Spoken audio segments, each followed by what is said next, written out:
Hello and welcome back to the homework for lesson 8. We're just gonna do evens in the ready. And let's do the first one together. What? It's a 30, 60, 90. How do we know? Well, triangles add up to 180, and this is 90, and that's 30, and that's 120. What's left? 60. Okay, actually, you know what? Let's not even do number 2. Let's do number 1. Pythagorean theorem. 3 squared to get n. Sorry, I'm trying to find this. This is 90.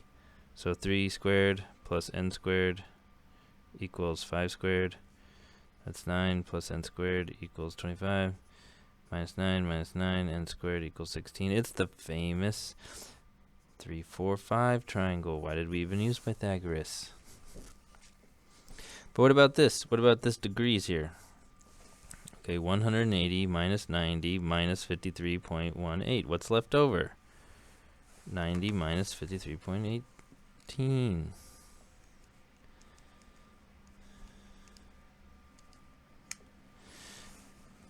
.82 degrees.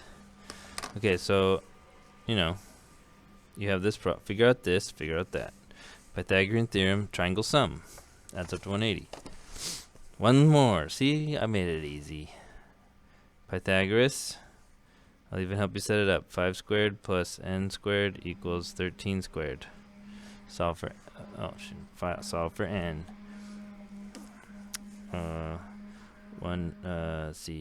90 plus 67.38 plus a. This corner, 8 degrees. Equals 180, because all triangles add up to 180. Solve for a. Now let's get to the set. Write the indicated trigonometric ratios. Trigonometric is a fun word. You should practice it.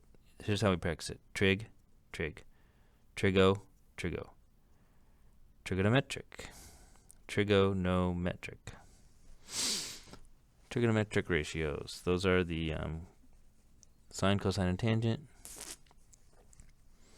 If any sides of the triangle are missing, find them before determining the ratio. Oh, good thing none are missing. We don't have to use Pythagoras right now. Cosine A. Here's A. Here's the angle reference A. Reference angle A.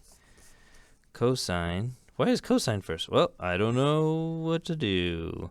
Except write down the most famous thing ever. If you don't believe me, go ask Mr. McNabb if people use SOHCAHTOA to remember their trigonometric ratios.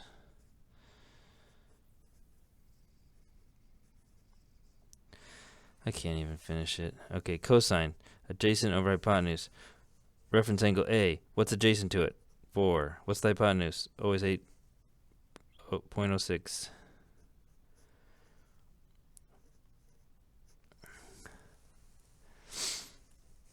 Let's do sine A.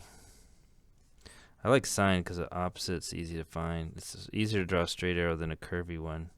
7 over 8.06. Tan A. Starts with the 7, but instead of going over the hypotenuse, we go over the 4. 7 over 4.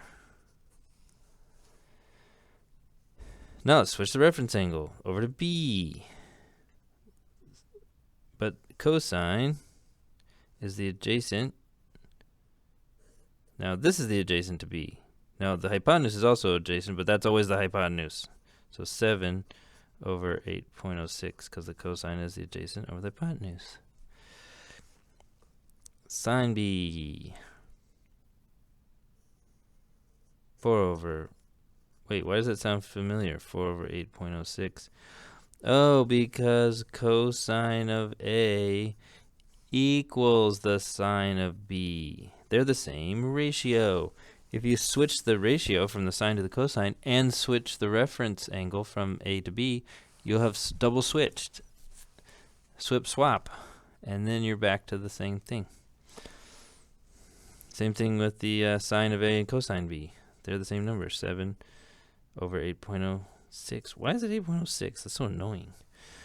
And then now the last one's weirder.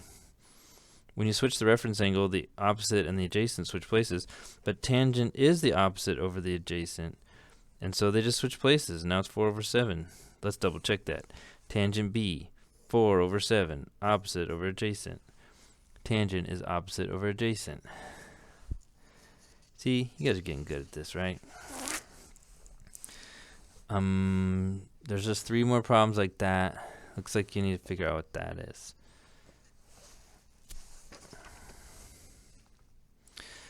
Figure out what that is. I think it's an 8. Almost 9:30 now. And then the go. Let's skip the go. We will do. Well, I will do factor stuff with you guys when I get back. Skip this. Thank you. Good night.